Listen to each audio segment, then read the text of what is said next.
Kalian sadar nggak, hidup itu sering uji kita di hal yang paling kita cintai dan paling kita benci. Sebelum itu, welcome back to my channel. Jadi sambil nemenin aku me time ya teman-teman, kita cerita sedikit ya. Pernah nggak sih kamu ketemu orang yang kalau sudah mencintai atau membenci sesuatu itu dalam banget, sampai akhirnya dia pelan-pelan kehilangan arah dirinya sendiri. Sebenarnya selama kita masih hidup ya, kita semua pasti punya jatah ujiannya masing-masing. Tapi ada momen tertentu di mana ujian itu terasa jauh lebih sakit, yaitu saat kita lagi di posisi paling gak stabil sama diri kita sendiri, saat kita terlalu mencintai atau terlalu membenci sesuatu, karena nyatanya sesuatu yang berlebihan, bahkan yang kita anggap terlihat baik sekalipun, tetap gak sehat. Di hidup ini ada sebuah hukum yang berlaku, yaitu hukum keseimbangan.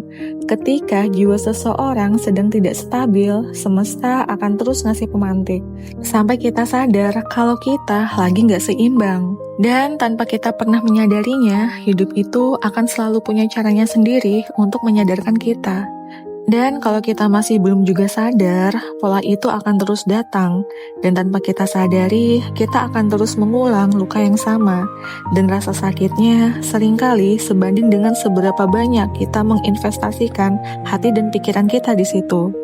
Contoh cerita nyata yang pernah aku temui, aku pernah ya ketemu laki-laki yang bucinnya itu sudah di level yang akut banget.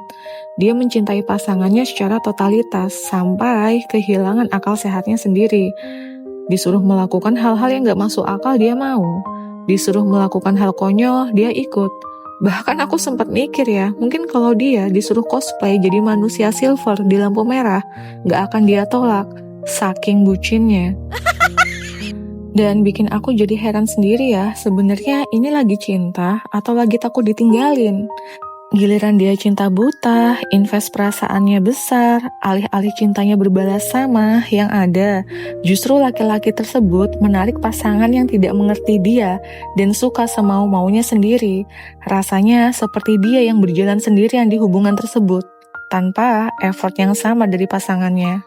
Jadi aku itu kayak langsung teringat ya sama kalimat yang pernah aku dengar. Saat seseorang terlalu mengejar, terlalu menginginkan, yang dikejar justru mulai kehilangan rasa menghargai, dan dari situ kelihatan kalau kita belum selesai dengan diri kita sendiri, kita sering tanpa sadar mengundang orang yang salah ke dalam hidup kita. Dari sini kita sudah dapat clue ya teman-teman. Sebenarnya ujian untuk kasus ini adalah sebuah panggilan untuk kembali sadar.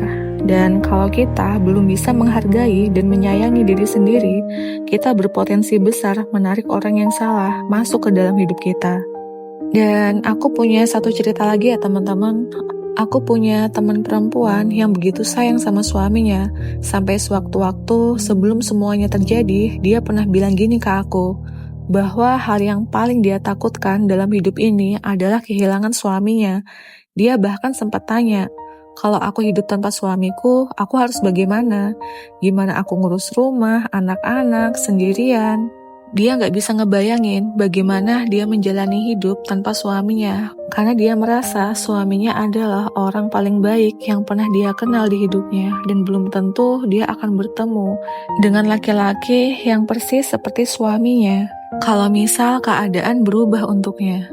Dan ternyata hidup benar-benar menguji dia di titik itu. Beberapa bulan kemudian suaminya sakit dan gak lama pergi dari dunia ini. Dan sejak saat itu dunianya jadi runtuh. Hari-harinya berat, dia benar-benar ngedrop dalam waktu yang lama. Di awal-awal dia bahkan sampai susah bangun dari tempat tidur. Dia jadi depresi, di kantor pun sering tiba-tiba nangis sendiri, sedikit teringat langsung hancur lagi, lihat foto di HP, nangis lagi. Sampai sekarang pun walau sudah sedikit lebih baik, tapi dia masih harus bergantung pada obat dari psikiater untuk menenangkan dirinya. Dan jujur, melihat itu rasanya sedih banget ya teman-teman. Rasa sakit itu bisa begitu dalam jika kita terlalu menggantungkan diri kita di sana. Yang awalnya dia takut kehilangan, lalu benar-benar kehilangan, dan dalam prosesnya dia kehilangan dirinya sendiri juga. Dan hal demikian juga berlaku ya kalau kita membenci seseorang secara berlebihan. Mau itu kita sadari atau enggak, ujung-ujungnya yang paling dalam tersakiti itu justru diri kita sendiri. Dan lucunya, sebuah kebencian yang terus kita pelihara itu kayak magnet. Dia bukan cuma nyimpen rasa nggak enak, tapi juga pelan-pelan menarik hal-hal yang nggak enak juga ke hidup kita. Contohnya begini, benci itu sering banget berawal dari hal yang kelihatan kecil ya, dari rasa iri. Awalnya mungkin cuma, kok dia bisa ya? Kok hidup dia kayaknya lebih enak ya? Kalau rasa itu nggak kita kelola dengan baik, dia akan tumbuh dari rasa iri, jadi rasa dengki, dari rasa dengki, pelan-pelan jadi kebiasaan hati. Dan kalau kedua rasa ini sudah saling kompak dan saling berkolaborasi, sudah kayak paket combo ya teman-teman, itu bisa jadi warna dasar dalam cara kita melihat hidup. Dan setelahnya, hidup orang tersebut tidak akan pernah benar-benar tenang. Karena energi yang mereka keluarkan itu juga sangat besar. Pikiran mereka juga nggak pernah benar-benar istirahat. Tanpa sadar, mereka jadi sering kepikiran orang yang mereka benci. Padahal bisa jadi orang yang mereka benci itu hidupnya lagi santai. Dan justru mereka yang akan capek sendiri. Dan aku punya cerita lagi guys untuk ini. Aku punya ya tetangga, sudah ibu-ibu, umurnya sekitar 50-an. Dan ya ampun, harusnya ya makin kesini, tutur katanya makin adem ya, mengingat umurnya juga sudah lumayan. Yang ada justru malah makin aktif, tapi bukan aktif dalam hal kebaikan, justru makin aktif dalam hal ngomongin orang. Ngelihat orang lain hidupnya lebih tenang, lurus, cukup, ya bukannya ikut senang, tapi malah kayak ada yang gak terima di dalam dirinya. Sedikit-sedikit dikomentarin, kadang ditambahin cerita, kadang dikurangin fakta. Pokoknya ceritanya sudah dipoles ya, disesuaikan sama kebutuhan versinya sendiri. Dan yang bikin miris, dia sibuk menunggu kejatuhan orang lain, sampai dia sendiri nggak sadar. Orang lain justru sudah lebih dulu melihat betapa lelahnya hidup yang dia jalani sendiri. Dan hidup itu ya, ada cara lucunya sendiri. Saat kita sibuk berharap orang lain jatuh, justru kita sering ditempatkan di situasi di mana kita harus terus melihat orang-orang itu baik-baik aja. Bahkan kadang lebih baik dari mereka.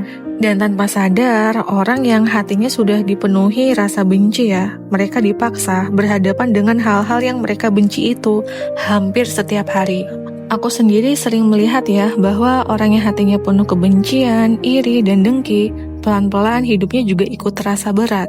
Kadang di rumah tangga selalu ada gesekan, atau hubungan dengan anak jadi lebih sulit, atau secara ekonomi terasa seret, atau sering gak pernah cocok sama orang sekitar. Dan bukan cuma itu, kebencian yang terus dipupuk dan gak dilepaskan pelan-pelan juga bisa menjauhkan kita dari peluang-peluang baik.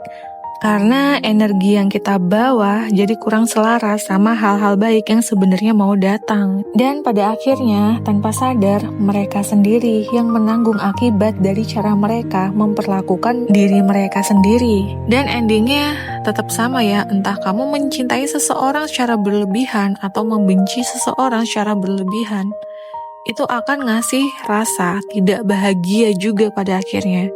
Saat kita berlebihan dalam mencintai atau membenci, kesadaran diri kita atau akal sehat kita sementara hilang ya teman-teman.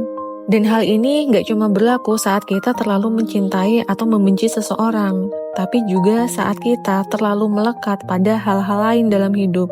Bisa ambisi, pekerjaan, posisi, bahkan idola. Karena pada dasarnya, pikiran kita itu akan terus menarik situasi yang memicu pola emosi yang belum selesai di dalam diri kita. Makanya kadang kita ngerasa, kok yang datang ini lagi ya? Kok kejadian yang sama terulang lagi ya? Ya padahal sebenarnya bukan hidup yang ngulang, tapi ada bagian dalam diri kita yang masih minta untuk kita sadari. Dan masalah itu hadir sebenarnya sebagai sinyal ya, sinyal supaya kita berhenti sebentar dan mulai koreksi diri supaya kita bisa kembali ke titik sadar. Kadang cara hidup menyadarkan kita itu unik juga ya teman-teman. Dia menyentuh hal-hal yang paling kita sayangi, yang paling kita takuti untuk kehilangannya, yang paling kita genggam erat, karena disitulah keterikatan kita paling kuat. Dan kalau kita bisa melewati proses itu dengan sadar, pelan-pelan kita akan bertumbuh. kita jadi lebih dewasa secara emosional, lebih kenal diri sendiri, dan mulai belajar mencintai diri dengan cara yang lebih sehat. Dari situ, kita nggak lagi mencintai dengan kehilangan diri, dan nggak lagi membenci sampai melukai diri sendiri. Kita mulai bisa menyeimbangkan antara perasaan dan realita. Belajar melepaskan saat terlalu melekat, dan belajar menerima saat rasa benci mulai menguasai. Karena tujuan akhirnya membuat kita menjadi bebas dari ego yang terus menuntut, dan bebas untuk tetap utuh sebagai diri kita sendiri.